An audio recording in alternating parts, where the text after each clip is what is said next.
please make very, very welcome Matthew Dix. I'm sitting at my desk in my classroom. I'm a fifth grade teacher. It's the very first day of school. I'm shuffling some papers around when Jack approaches me. Jack is a 10-year-old boy with like a mop of hair on top of his head. He comes to my desk, he leans down on it, gets really close to me, and he says, "I am going to be the best personal assistant you have ever had." And I think there is no way this is going to happen, young man. First of all, the amount of hubris and arrogance that he has brought to this moment is unacceptable. This classroom only has room for one arrogant person, and it is going to be me this year. No one else can be as arrogant as I am in my classroom. So he's already doomed himself. He's not even going to get the job.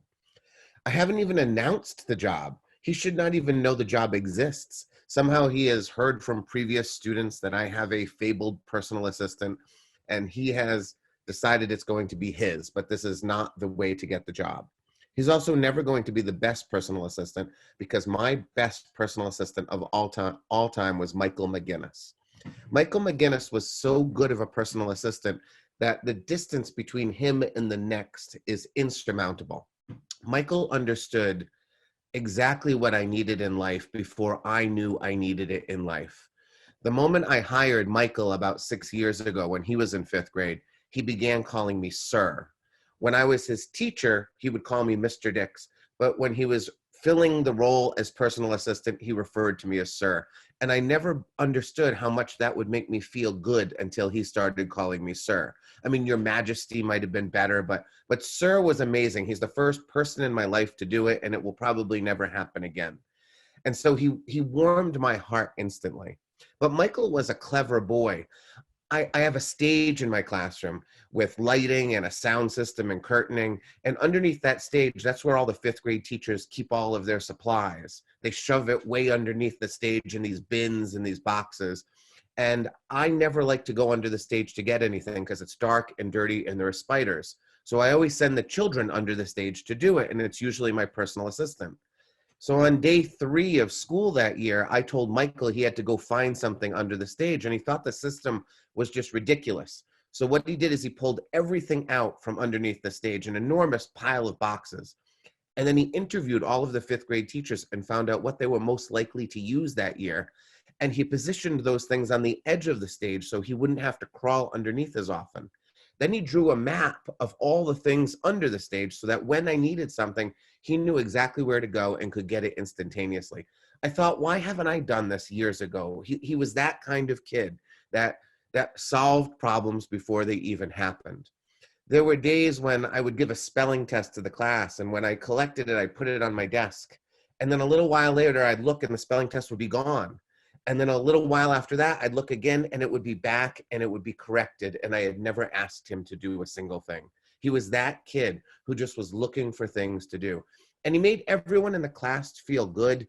He understood how to make kids like feel good about themselves. There was a day when it was raining and all the children had to have recess inside the classroom. And I came over to a round table and Michael was sitting with 4 girls and he was teaching them to play Texas Hold'em, a version of poker that I play all the time. A version of poker I wanted to play with my students, but I wasn't allowed to teach them how to play poker because that would be inappropriate. But it was totally appropriate for Michael to teach them to play poker so then I could play poker with them. He was just that kind of kid that made the classroom better at all times.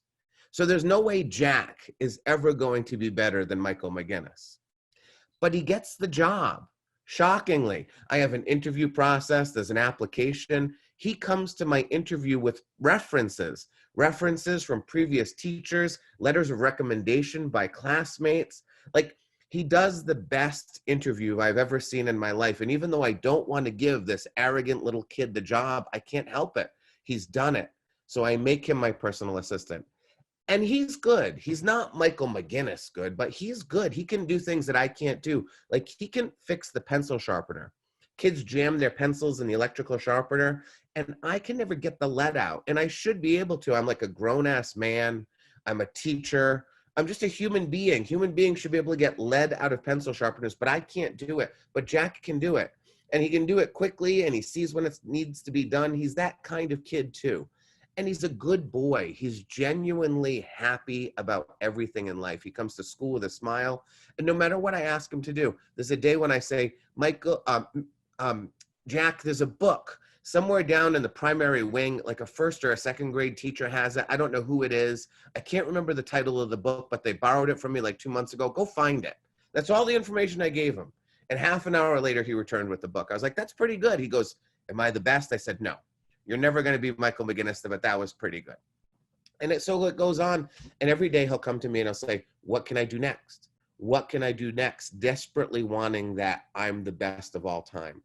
And I always have something for him to do, but it starts to get a little annoying. Like constantly being badgered, what can I do next, actually starts to irritate me. So by March, I sort of can't take it anymore. And so Jack finishes some task I give him and he comes back to my desk and he says, what can I do next? And I say, okay, Jack, fine. Here's what you can do next for me.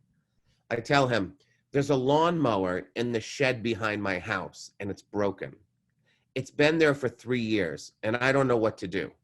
I want to just illegally dump it somewhere on the side of the road, but my wife won't let me do that because she wants me to be a better human being than that. I called the town dump and asked if I could bring it to them, and they said, no, they don't take lawnmowers. I looked around for places where I might just leave it in a parking lot. And again, my wife said, no, you cannot just leave machinery somewhere in our community. So it's been sitting in my shed for 3 years, Jack.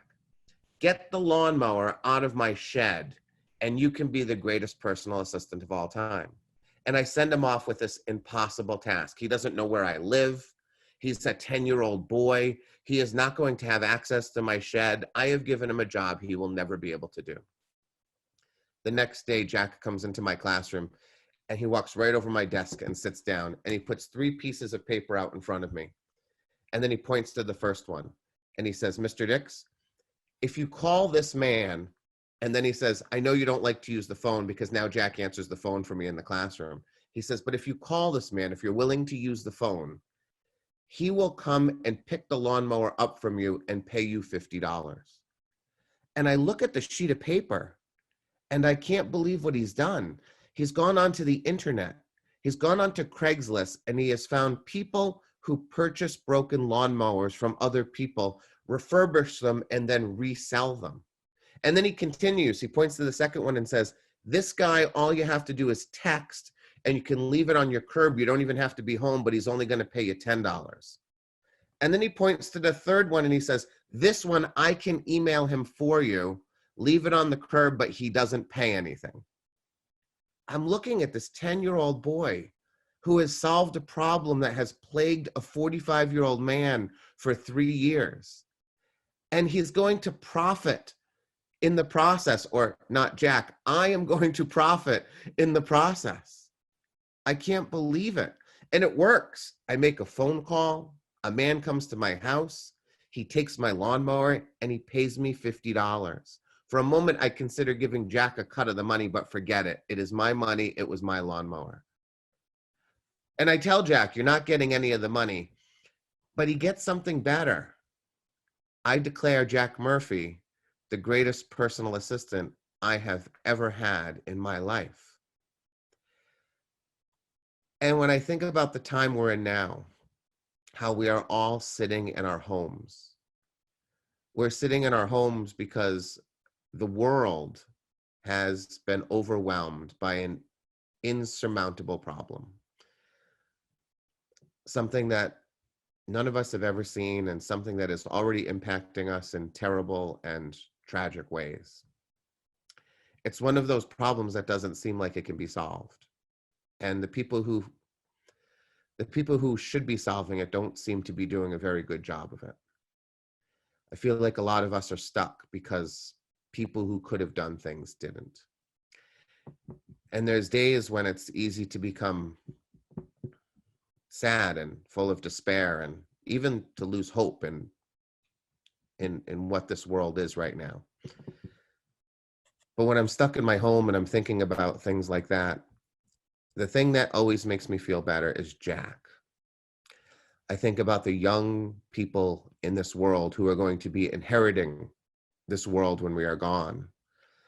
People like Jack, who are going to face impossible problems that we are leaving behind. Problems like the ones we're facing now, and problems with climate and terrible things that seem insurmountable. But I think about Jack and all of the kids like him, the young people who are ready to take our place, the young people who I am ready to take our place. They are problem solvers and they are facing impossible problems. And if Jack can get a lawnmower out of my shed in less than 24 hours, I like to think that those young people maybe can make the world better, make the world the way they deserve it to be. Thank you.